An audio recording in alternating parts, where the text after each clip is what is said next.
So I have never made a personal video before. I post on social media like most people do, but I felt compelled to do something that was a little bit more personal. I think that everyone at some point in their life has been put down in some way, been made to feel like less than they are, and I think that shared experience really does bring people together.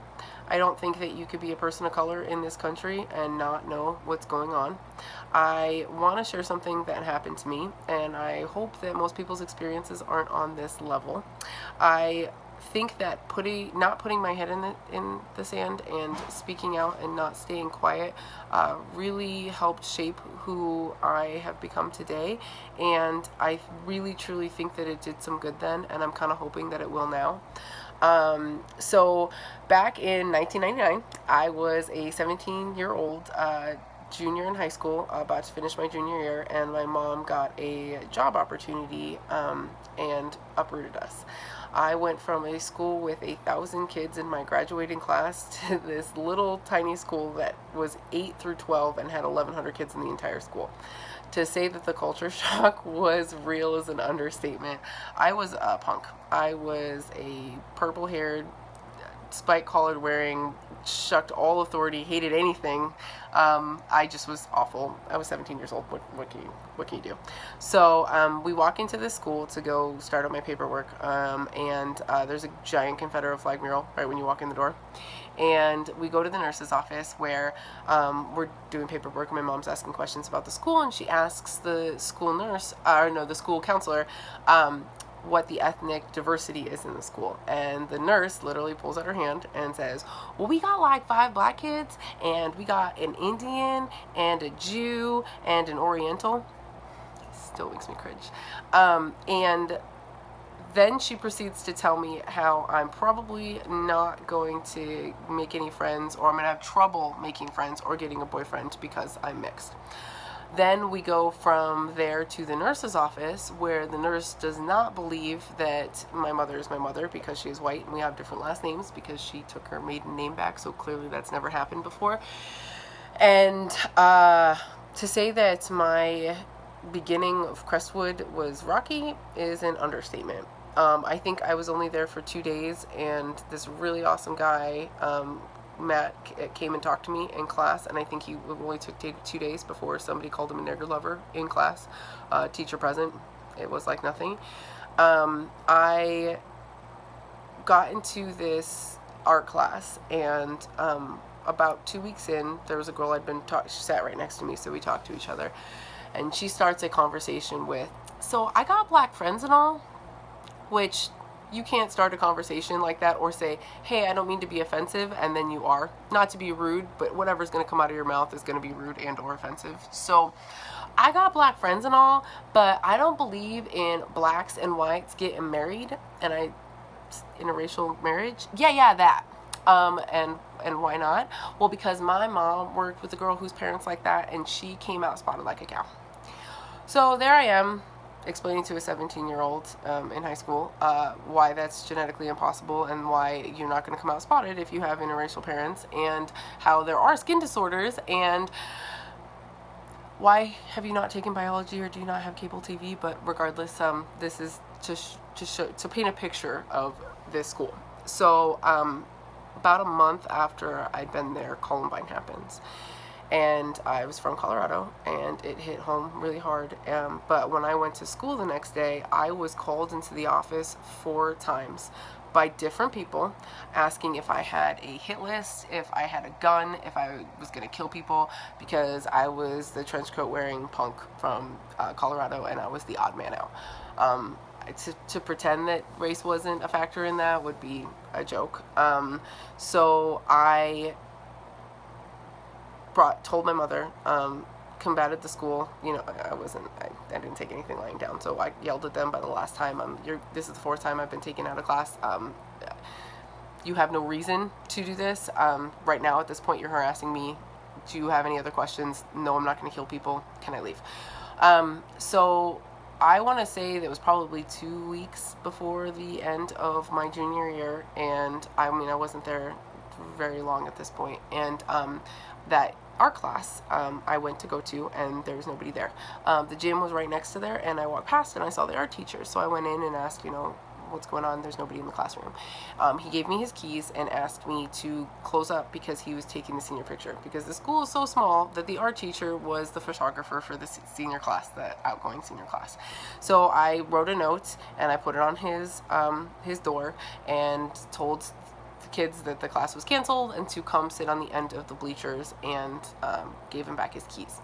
So I go and I sit on the end of the bleachers like I was told, and half the school ditches and the other half is in the hallway playing hacky sack, and he's kind of in view, so he doesn't really care. He's focusing on this senior picture that he's taking. So here I am in the school gymnasium, and the outgoing senior class is all in cap and gown, and they are all, posing for this picture, and I am lone me on the edge of the bleachers, before cell phones, writing notes to my friends. And I hear from down the line, get the nigger off the bleachers.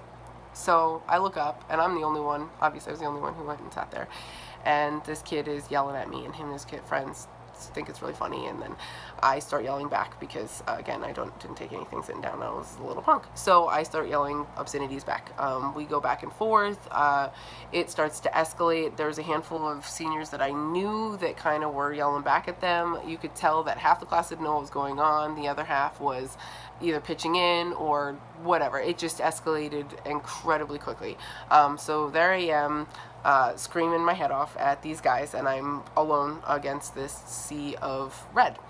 And how there's that one kid in every school that's like the cool kid? He was like the jock, but he also was friends with the nerds and was just like that one guy that everybody liked. He came up and grabbed my hand and my bag and was like, we need to get you out of here.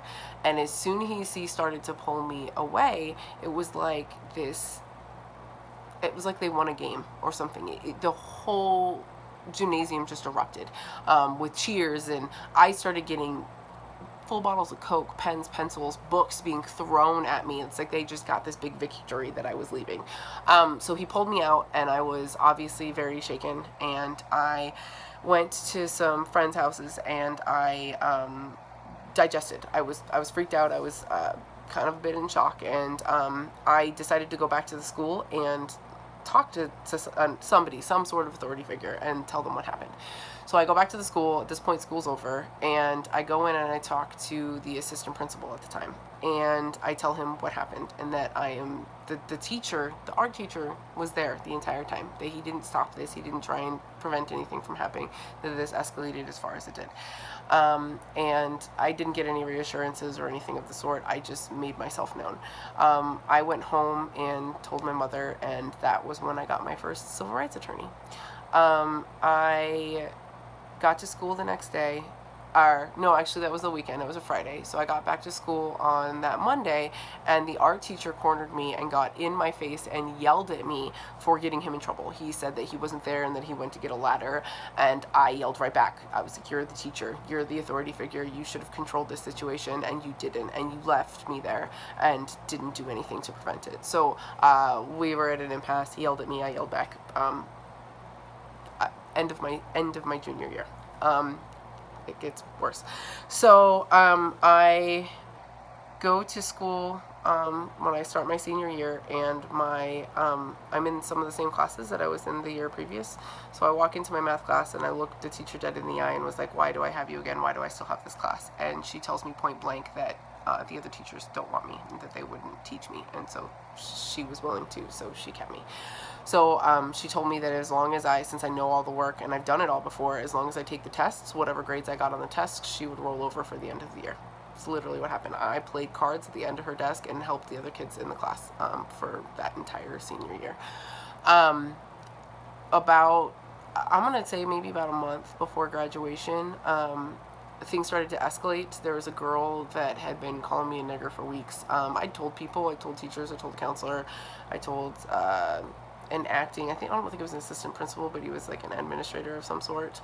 And it escalated, and then, checking each other into lockers, the whole high school experience. So she shows up one day, and she stopped coming to school for a while, and she shows up, and everyone's like, oh, she's here. So I do what I don't, I mean, I can't go back and change things. I definitely antagonized and tried to escalate the situation, so I can't say that I was not at fault for anything that happened from here on out, but I definitely antagonized. I sat down at the school lunch table that she was sitting at. I went and I plopped down right in front of her, and I so offensively, because this was me, 17 years old, please forgive me here, sat down at her table and said, "Can't stay long, got some cotton picking to do. Massa be real mad if I late."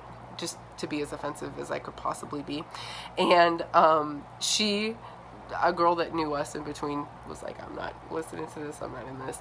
And she proceeded to explain to me that it wasn't my fault that I was a nigger, that I just was, and that I should go back to my own country, and yada, yada, yada. It just escalated. But the way that she said it, you could see that she generally was just, that's what anyone with dark skin is called, and that's just the way that it was. And you could tell that it was ingrained. It was something that she was taught, and it was definitely something that was said often because she didn't see any offense to it. I jumped over the lunch table and I pushed her around and I tried to get her to hit me. I knew that if I started the fight, so if I threw the first punch, that I wouldn't actually get to walk down in the cap and gown. My mom really wanted me to graduate and be able to have the whole ceremony. So I purposefully tried to get her to hit me. I called her all sorts of inappropriate names and tried to escalate a fight. So we get hauled into the get called into the office, and I am seething, just seething mad, and they bring all sorts of people in to try and calm me down. And as they're trying to calm me down, I am getting more and more angry. The principal of the school tells me that he's a recovering racist, which I don't actually know what that is or how that exists, but he is a recovering racist. The middle school principal was there for some reason, and he tells me that I am going to have to deal with this for the rest of my life, so that I should just get used to it now. Yeah, okay, you're right. I'm mixed. I'm going to deal with it on all sorts of sides in ways that you can't even imagine, but this is a controlled environment, and I shouldn't have to deal with it in a controlled environment. So they then put me in a room with the principal, who's a recovering racist, the counselor who told me I wasn't going to have friends or get a boyfriend, because that's what I wanted, because I was black, and the girl who just called me nigger. They put me in a room with all three of these people, and I looked them dead in the face and was like, "You guys are supposed to fix my problem," and I flipped everybody off and stormed out, because again, trauma, was 17 years old, okay? So eventually it got to the point where we were pulled into this big conference room, and they got all the officials around, and everyone stands around and they say, "Listen, we either agree to forget that this happened, or you both get suspended," which means we don't get to walk. We don't get graduation. I get my diploma, but I don't get to walk. So I smile and I shake the girl's hand, and I'm like, "Cool, we're gonna forget about it. That's just fine with me." So then I proceeded to leave the school and go home and call the newspapers, the local newspapers. I am about to make as big of a stink as I can. I get all my friends over at my house, so by the time my poor mother gets home, I have already spoken to the school the local newspaper, and I have my friends making posters. We have staged a sit-in. I'm creating a list of demands. I have giant signs with crosses on them that say, with burning crosses on them that say, "Is this our past or our future?" I mean, I brought it to the next degree. My mom puts a halt to it and says, "Slow down." She calls my attorney. She calls the school. She plans a meeting for the next day, and she breaks it down. I mean, they tried to say, "I'm not sure you understand the situation," and she broke down all the things that I called her, and she's like, I spoke to her about using language like that, and she broke down all of the things that she called me, but then pointed out to every teacher, because I told her everybody that I had told that this was going on. I told them that I was being bullied. I told them that I was being called names, and she called every one of them out point blank and asked them, "What have you done? What did you do to try and prevent this?" And not one of them could say a thing. So she had them agree that we could have our sit-in. Okay, I was in the paper, I think, for like 3 days then, and we typed up our list of demands. We got our whole thing. We sit there for about a period, and they tell us that we have to leave and that we're only allowed to do it for one period, and that was not good enough. So I figure out that the property line of the school stopped at the sidewalk, so that tiny patch of grass right before the highway is technically not school property. So I move everyone that was still willing to come out on that patch of grass, and I run inside and I call the local newspaper again and try to get anybody to come down and film. And I start getting truckers and people to honk. They start calling parents to try and get them to come get us off of the lawn, and some parents come down and sit with us, which I thought was really awesome. It just escalated. They're trying to kick us out and quiet us down, just made it a little bit worse. I actually, this was day 3 of the sit-in, and there's me, punk little Shannon, and all the people that they had thrown out on the lawn. I finally got heard, which was good. I wanted them to put in, not necessarily a no tolerance policy, but some sort of policy inside the school where if you're getting called awful names, if you're being bullied, if something is happening, that they're acknowledging it. They had a poor girl who, there was a kid drawing swastikas on the bus seats, and her grades were failing, and they couldn't figure out why. There was, just so many instances in the school that were wrong. So I wanted them to start a diversity club. I wanted them to paint over the Confederate flag mural, which by the next weekend they had. I think that we caused a stir. We brought some attention, which is what I wanted. I think the best thing that happened out of the entire experience was that a week later I was reading the newspaper, and a woman came forward that had gone to Crestwood years previous, and she was black, and she got so much trouble at the school. She'd been bullied for so long that instead of fixing the problem, they paid for her transportation to another school. And she not talked about it. She just went to the other school and silently, and she said that seeing all the stuff that I'd put in the paper and seeing me speak out about it gave her the courage to speak out about it as well. So for me, that was the best thing that could have happened. That was the best outcome, that I gave somebody else a voice that was also being silenced. So I think really what I just want to say, that it's important not to stay silent. I think to share your experiences and to try and understand somebody else's point of view or somebody else's experience, even if you haven't experienced yourself, is so important. And I understand the need to express your outrage at what's happening in this country. I totally get it. I get the need to protest. I've been there, done that. I don't condone rioting in any way, and I do think that there is a big difference between rioting and protesting, but I do understand the resentment and the anger that is behind it. So I get it. I think that we are constantly told that it's not the right time, that our voices are constantly being silenced because it's not the right time. When another officer gets a slap on the wrist and we protest, it's not the right time. When Beyonce makes a formation at the Super Bowl, it is not the right time. When Kaepernick takes a knee, it is not the right time. And all I'm hearing is that it's never the right time, and that we should never raise our voices, and that we shouldn't be heard. I think I saw so many of my friends and family post memes and things about taking a knee back when it started a year ago. And I know that it has now become this big FU to Trump, that's what it's become now, and that the original reason that he took a knee has again been silenced and washed over.